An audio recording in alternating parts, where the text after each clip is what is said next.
Last year, Google, Facebook, and Amazon took in more than 60% of all digital ad spending in the U.S., but this year, Google is expected to see a drop in its ad revenue for the first time in more than a decade. This is according to a report by eMarketer, a research firm that's been tracking ad spending since 2008. And Jason, I'll just start with you. Google's expected to bounce back in 2021, but in the near term, they are giving up market share to their two biggest competitors. Yeah, I mean, that's certainly a projection. I mean, now if that actually ends up being the case, I mean, I guess we have to wait and see there. It does make sense to a degree, though. I mean, when you're the king of the hill for so long, I mean, you kind of, unfortunately, have nowhere to go but down at some point or another. And this has obviously been a unique circumstance for all advertisers. I think it was interesting that this projection was made taking into consideration, the challenge that Facebook is dealing with right now in this growing boycott of Facebook platforms, just based on what they're allowing on their platform and fact checking and whatnot. We're seeing more brands step up and actually join this boycott of advertising on Facebook platforms. Now, how long that ultimately lasts is anyone's guess. I mean, I suspect at some point or another, listen, money talks, right? So that probably will dictate some of Facebook's policy going forward. But I think you do make a good point there. Longer haul, I mean, this is something that Google will. This is not something that's indicative of a dwindling platform or a platform losing relevance. Let's remember they have 9 different platforms, 9 different services that have 1 billion or more users each. And given the utility of all of the services that Google and Alphabet offer, I tend to feel like that's going to help them come through this relatively unscathed. But in the near term, there are some question marks, no doubt. And Chris, I think this points a little bit to where Google, the types of clients that Google uses and Alphabet uses across their platform. You said 60%. That still means there's 40% of the revenue pie out there. So the benefits that hopefully could benefit companies like The Trade Desk and Roku, Rubicon, advertising platforms that are helping other publishers, other connected TV advertisers reach audiences in ways that they couldn't do before. So maybe it opens up a little bit of more of an opportunity for those companies, but I think it speaks a little bit more towards some of the struggles that the larger Google clients like Booking.com or the travel companies or maybe some of the finance companies find themselves in with the COVID lockdown. Yeah, and I'm glad Andy mentioned the travel there, because, I mean, you do see Facebook and Google, I mean, they certainly benefit a lot from travel and restaurants, things of that nature. Look towards the smaller players in this space. I mean, this collective of companies like Twitter and Snap and Pinterest. And Pinterest even noted in their latest call that, some of the most impacted verticals in the ad space, like travel and automotive and restaurants, they were significantly impacted. But for Pinterest itself, they're relatively small exposure. That's not really the lion's share of the ad spending on Pinterest platform. So they're going to be a little bit more immune to that. Now, that's not to say that Pinterest is something that the folks at Alphabet or Facebook need to keep in the rearview mirror. I mean, there's clearly a big size difference there, but it just does go to show that there are some platforms that cater to certain advertising markets better than others. And it seems like, at least in this case, Pinterest might be a little bit immune to some of that drop, whereas Facebook and Google clearly going to be very exposed to things like travel and restaurants. And those are the two industries that have really been impacted the most here in this shutdown and subsequent slow reopening. Amazon stock hit a new all-time high this week, and the company apparently celebrated by buying Zoox, a self-driving startup company. They're paying just over $1 billion, Andy, and obviously they can afford it. Does this make sense for Amazon? Yeah, I think it does, Chris. So you mentioned Amazon has this budding advertising business, but we know that's a small part of their business, and really the commerce side is much bigger. So they are buying Zoox. They didn't disclose the price. There were some reports that it's about $1.2 billion. That's 1.5 more than they spent for Kiva Systems, which is the robotics company, the warehouse robotics company they bought in 2012. Amazon doesn't make very big acquisitions, Chris. They tend to make these right around the $1 billion. minus the Whole Foods acquisition for about $14 billion, which was by far, I think, their biggest one. Jeff Wilk, the Amazon worldwide consumer director, in the press release said that Zoox is working to imagine, invent, and design a world-class autonomous ride-hailing experience. And that is something, when you think about distribution platforms, you think about the massive logistics network that Amazon has to manage and run, and is becoming so sophisticated in that, especially using technology. Something like Zoox, that is right now, they're struggling a little bit. They were valued at more than maybe $3 billion a couple years ago, and they've kind of had some struggles. One of their founders left, and they've had some struggles with Tesla on the IP acquisition front of some employees who left Zoox to go to Tesla. So they're struggling a little bit. Now Amazon comes in with this massive opportunity for them to invest for Zoox to take their technology and invest into the Amazon platform. So for Amazon, it's such a small little bet into a massive opportunity for them. Shares of McCormick hit a new all-time high this week after second quarter profits for the spice maker came in much higher than expected. And Jason, with the rise in cooking at home, I can't imagine you're surprised by this. Not terribly. I mean, this was another impressive quarter for McCormick this go around, and I think we're seeing that the company's diverse customer base really helps it weather the storm during times like these, actually flourish in some cases. So you could see weakness in one area of the business actually made up for with strength in another. I was really impressed. I mean, 10% sales growth for a company like this over the quarter. They've chalked up 5% annualized growth over the last 5 years. So that was significant. And it's really because the obvious suspect, right? More people are cooking at home. They're seeing organic searches to McCormick.com up over 200% versus a year ago. I've told you about that Flavor Maker app, right, Chris? I mean, this thing is pretty amazing. You can actually scan your McCormick spices that are in your cabinet into your phone. So you've got a virtual spice cabinet now. So when you're at the store, you never have to ask your question of, do I still have that garlic powder? Am I out of oregano? So they're attacking the tech side too. And again, to the diversity of the business model there, the flavor solutions, which is that food service and packaged foods, restaurants and whatnot, it's around 40% of revenue, 30% of operating profit. They're feeling a little weakness on the food service side of the business, clearly making up for it in the stores with consumers. I think that as we get down the road here and we see restaurants start to open back up, they're seeing the trend, especially in quick service restaurants. That traffic is starting to pick back up. So I imagine you take some of that strength over these past few quarters in the home. Some of that strength may go back into the bucket of the flavor solution side of the business, but any which way you cut it, that's the beauty of it. It's a diverse, strong, set-up business here with a lot of different brands in the portfolio, and I suspect we'll see them add a few more here as time goes on. I'm going to burst your bubble just a little bit because you've been saying for years that McCormick is one of those businesses that is a Warren Buffett type of business. And when we talk about the huge amount of cash that Berkshire Hathaway has on their balance sheet, what can they go out and buy? For years now, you've put forth McCormick like, look, this is, and I'm not saying you're wrong, but what I am saying is that this is now a $24 billion company. Yeah. Buffett's not buying McCormick at this price. He's obviously either not listening to Motley Fool Money or he's just throwing my advice to the side there. I can't figure that out. What in the world does Heinz have that McCormick does? What Kraft? Give me a break. I mean, listen, you want to talk about steady Eddie. McCormick is your business. Mr. Buffett, please, it's still not out of the realm of possibility. Fire that elephant gun if you want. Hey, let it go on its own. I don't mind hanging on to my shares and just letting that dividend aristocrat keep paying me for owning. Nike is one of the strongest brands in apparel retail, but even that couldn't prevent Nike from posting a loss in the fourth quarter. Overall revenue fell 38%, and Andy, their margins are taking a hit too. Yeah, they're at like 20-year lows, I think, on the gross margin side. So I guess we couldn't be too surprised by this kind of quarter. They had talked in the last quarter how they were kind of like foreseeing this because of their experience in China, and they kind of had a plan on how to go about like thinking about reopening stores. About 90% of all the stores outside of China, Chris, were closed for 8 weeks during the quarter. By the way, this quarter goes March, April, May, so this is really in the heart of the lockdown. So revenues in the U.S. were down 46%, down 44% in Europe, a little uptick in China.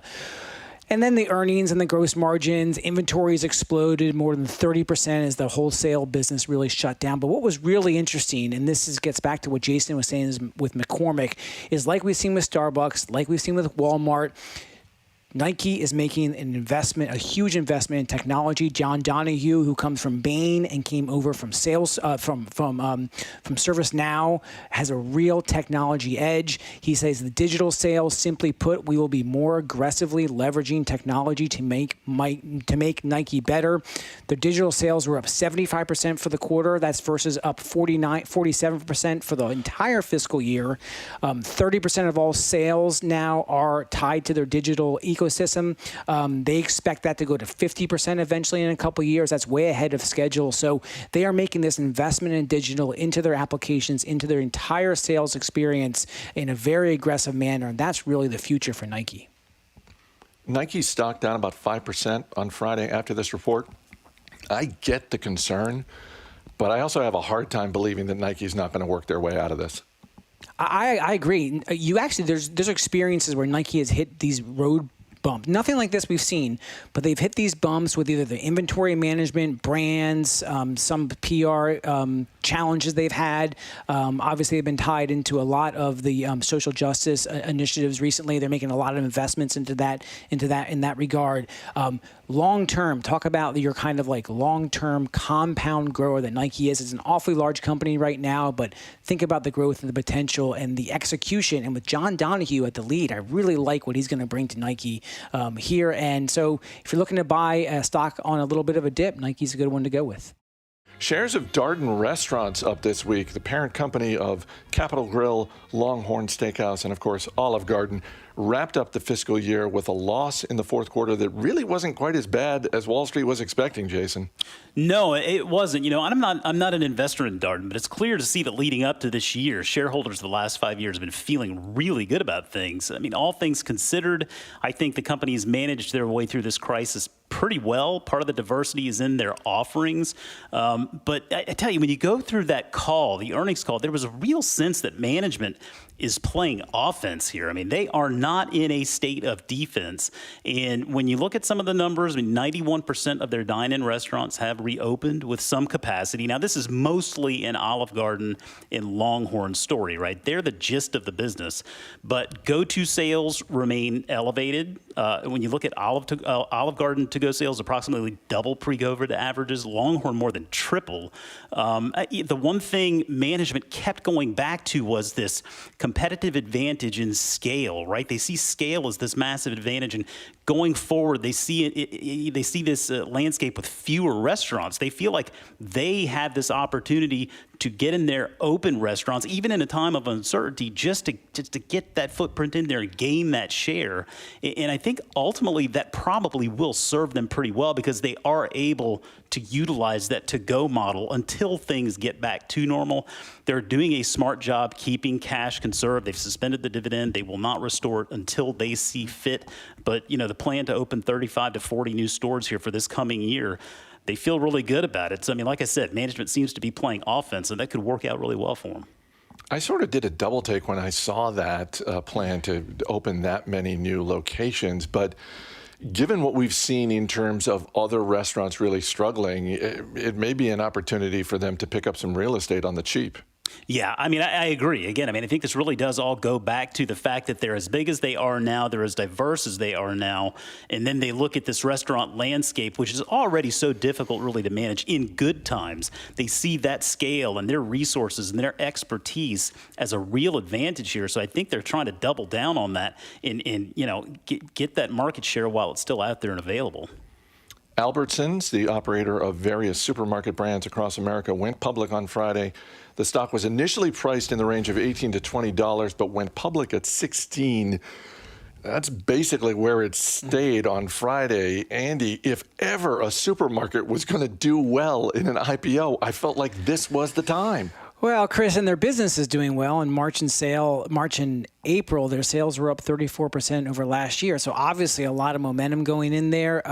This is one that I'm not touching. Cerebras, which is a venture capital private equity firm, bought it years ago and now is trying to get out of their shares, trying to cash out of their part of their holding. They will still hold about 30%, north of 30% of the shares going forward. After this, the company is not actually going to benefit from the sale of the shares. They will all go to be able to provide liquidity for the private equity firm. So, I mean, you think about Safeway. Albertsons owns Albertsons, Safeway, Vons, Jewel Osco, a few other. They have a meal kit company as well too, but obviously, some concerns about the long-term viability of the grocery stores. It's very razor-thin margin.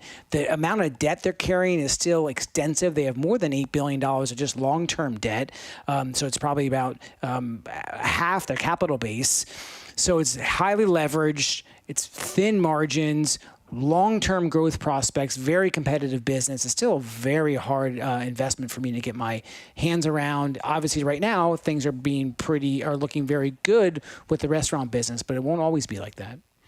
Well, and it's also interesting to see that the IPO market is opening back up again. I mean, you go back a couple of months, I thought we were done with IPOs for the year. I mean, Albertsons isn't doing well, but between this and some of the reports we've heard about Airbnb maybe getting back into it, it'll be interesting to see what happens in the second half of the year. Yeah, I think it's starting to ramp up. I think there were talks about Peter Thiel's Palantir going, maybe looking at an IPO. So it definitely shut down, rightly so, in the last couple of months. But it's warming back up, Chris. There is a name at the intersection of restaurants and entertainment, a name known to tens of millions of parents across America. I'm referring, of course, to the name Chuck E. Cheese. This week, Chuck E. Cheese filed for bankruptcy. Apollo Global Management is the PE firm that owns Chuck E. Cheese. This is a private equity firm that says they're fielding offers. Either one of you guys want to buy Chuck E. Cheese just for the sake of nostalgia or maybe your own real estate play? I'm going to have to take a big fat pass on that one, Chris. I mean, I wouldn't want to set foot in one of those restaurants in the healthiest of times, pre-COVID days. Going forward, I think the hurdle's gotten higher for every restaurant, but for Chuck E. Cheese, it's higher by a factor of 10. I mean, it's just a really difficult place to manage, to keep clean. I mean, it's seemingly a great place for kids to go have fun, but as a parent, man, it's a miserable experience. I just don't understand how this thing has made it this far, but hey, maybe someone out there knows something I don't. Chances are good that's the case. Recently, I got the chance to talk with Olga Khazan, an award-winning writer at The Atlantic. She's out with her first book entitled Weird: The Power of Being an Outsider in an Insider World. It is a topic that is close to Olga's heart because, well, she's always felt like she was different from those around her, starting when she was a little girl and her family moved from Russia to Midland, Texas. That was definitely the first time I realized that I am different and that I didn't have any natural kind of commonalities with the people around me, and that really persisted my entire childhood. But the book isn't just about kids who feel different. It's really about people who feel different at different points in their life. And in fact, most of the people that I interviewed are adults who just happen to have a different gender or gender identity or political orientation or religious views than people who surround them. And so they are fish out of water. And even though I'm not maybe as fish out of watery in Washington, D.C. as I was in Midland, to me, this is a message that really resonates. And of course, the things that happen to you in childhood stay with you. So, those experiences of being very different from everyone around me definitely colored the rest of my adult life, even though it wasn't as extreme as it was when I was a child. Well, and one of the things you get to in the book that I think applies to the business world in a really wonderful way is almost this sense that we need weird people. We need the weirdos because they're the ones who are pushing the boundaries, and especially when it comes to creativity. Like that just seems like something that comes up over and over in your book, just sort of the people who are weird or outsiders and think differently about the world. They're usually the ones in the conference room who are going to come at the problem in a different way. That's exactly right.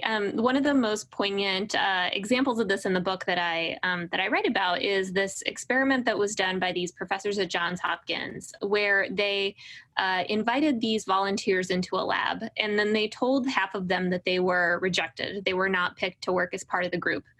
So they made them feel kind of like outsiders or kind of not fitting in. And then they had everyone draw aliens that were from a planet not like our own. So try to draw an alien that's from a totally different planet. And it turned out that the weirdos, the rejected people, they drew more creative aliens as rated by this kind of separate panel. So while the kind of included participants drew Martians, like Marvin the Martian, who is kind of a traditional looking, what you would think of as an alien, the rejected participants drew aliens that look completely different than that kind of standard look. So they had maybe all of their appendages sticking out of one side of their body, or they had kind of their eyes below their feet or something like that. So you can really see, and this is something that's kind of been shown not just in lab experiments, but in real life, how kind of being different or not being immediately accepted by your group can lead to creativity. Well, and another thing you write about is the theory called Solomon's paradox. I was reading a study recently about people who have home improvement projects and how basically they always think that someone else's home improvement project is going to take more time than they're told, and it's going to cost more money. But when it comes to their own home improvement projects, they think, oh no, this is going to be fine. This is going to be, under budget. This is going to be on time. And Solomon's paradox is really sort of, flipping that about how, like, in a way, people are better at solving other people's problems. So it's almost like, to the extent possible, you have to have an outsider's perspective to help yourself. Yeah, so this is from part of the book where I talk about strategies to deal with this feeling of being different or not being included or just not having a lot of friends.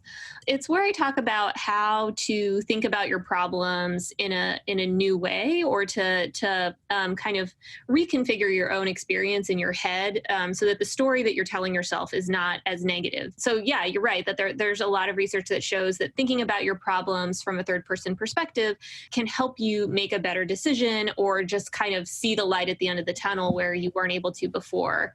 It could be as simple as, instead of saying like, I need to decide what to do, say to yourself like, Olga needs to decide what she's going to do.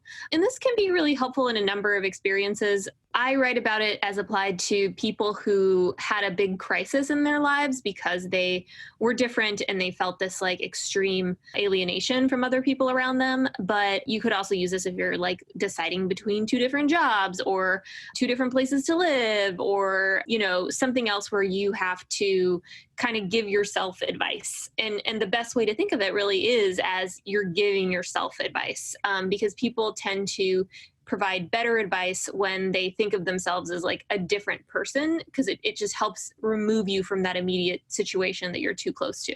One of the things that I want to get to in a few minutes is sort of your thinking on the current environment for businesses, and in particular for offices, which before the pandemic, people actually used to get together in offices and work in the same place at the same time. But one of the things you get at the book is sort of outsiders coming into an office and sort of that, I don't want to call it a tightrope, but although for some people it might be, but sort of the balance that some of the people that you write about try to strike between maintaining their individuality, but also wanting to feel accepted at a workplace. Yeah, totally. This is a quandary that a lot of the people that I interviewed ran into. So one really poignant example of this was a very liberal professor who teaches gender studies at this university in the most conservative, politically congressional district in America, which is Wichita Falls, Texas, or the area surrounding it. So this professor was there, and she was like kind of trying to teach her gender studies class, and it was really difficult because everything she brought up, she would be like, feminism, let me tell you all about it. And the kids would be like, that's not a real thing. Or, they would respond to her with teachings from the Bible. And this was also kind of the early years. This was, a couple decades ago. So people weren't as like quote unquote woke as they maybe are now. And so she was really struggling. So what she used is this strategy called idiosyncrasy credits that a lot of social scientists recommend, which is where you kind of conform at first and then you kind of let loose your weirdness or your nonconformity. So you start off with kind of agreeing to things that maybe don't matter to you as much, or that it's kind of small potatoes to you to just go along with it. So let's say I started a new job and I have a really interesting idea for a project in 6 months. Maybe right now I, kind of play along with whatever everyone else says. So whatever their ideas are, I'm sort of like, yeah, sure. Okay. Yeah, I'll do that. Yeah, no problem. And then 6 months goes by and I've kind of created myself as this insider. I've made myself seem like I totally can conform with whatever the office wants to do. People trust me more, so they want to follow me. They want to let me let loose my ideas. So at that point, I might say, hey, you know what? I have this like really great idea for this special project, and people are more likely to buy it because they already see me as one of them instead of someone who's kind of an interloper coming in. So similarly, this professor that I interviewed, what she would do is she would start out with topics that are not as threatening. So she would start out by talking about masculinity, for example, which is something that a lot of the men, kind of like conservative leaning men in her class might embrace a little bit better than like the glass ceiling. And then she would kind of like, once she kind of established some buy-in and got them to understand a little bit where she was coming from, she would kind of slowly ease her way into some of the more challenging topics in gender studies. So that's one way she was able to use idiosyncrasy credits in order to present her ideas that were very kind of challenging to the norms of this environment. Well, and one of the examples that you use with idiosyncrasy credits involves the Beatles, which I feel like I know a decent amount about the Beatles, but I had never thought of them through this lens before. And sort of the math that you cite regarding their catalog of music was pretty eye-opening. Yeah, I'm trying to pull up the exact stat. But so the Beatles used this because they were actually a very raucous and like not very polished band when they were first starting out. They actually had to like get that clean look, that sort of the matching haircuts and the blazers and everything else that they wore, that had to be sort of cultivated by their manager because they were having trouble getting a record deal and selling records because they were seen as like not very clean cut. So their manager kind of created this clean cut image for them that they played along with for quite a while. So this analysis found that 91% of their songs before 1966 consisted of love songs. These are songs like the Love Me Do, I Want to Hold Your Hand, songs like that were sort of what you think of as like classic Beatles from Beatlemania. Then kind of as they got more famous, they started using these idiosyncrasy credits that they had built up. So they started to deviate from this clean cut image. They started to grow out their hair long, use lots of drugs. They started to wear kind of like hippie outfits. Their songs got really weird. I use as an example this song called Revolution 9 from the White Album, which is an 8-minute sound collage whose only lyrics are the words number 9. So they really started getting weird. Like they got really unusual because they knew that their fans could handle it. They knew that they had built up all these idiosyncrasy credits and now they're going to spend them by creating whatever kind of weird music they wanted. And indeed, after 1966, just 16% of their songs were love songs. I knew they were making less love songs. I just didn't realize the math was that one-sided. Yes. You interviewed a lot of people for this book, and I don't want to ask you the journalist equivalent of asking a parent which one is your favorite child. But when you think about the people you interviewed and that you met as a result of this book, is there one that stands out for one reason or another? Is there a particularly memorable person you got to connect with? Yeah, I mean, they're also memorable for different reasons, and I had so much fun interviewing all of them. I interviewed more than 36 people to find some of the similarities between all these people who are different. One that I really enjoyed getting to know and that I am honestly just really in awe of is this woman, Emma, who escaped from an Amish community when she was a teenager. And what she went through is so incredible.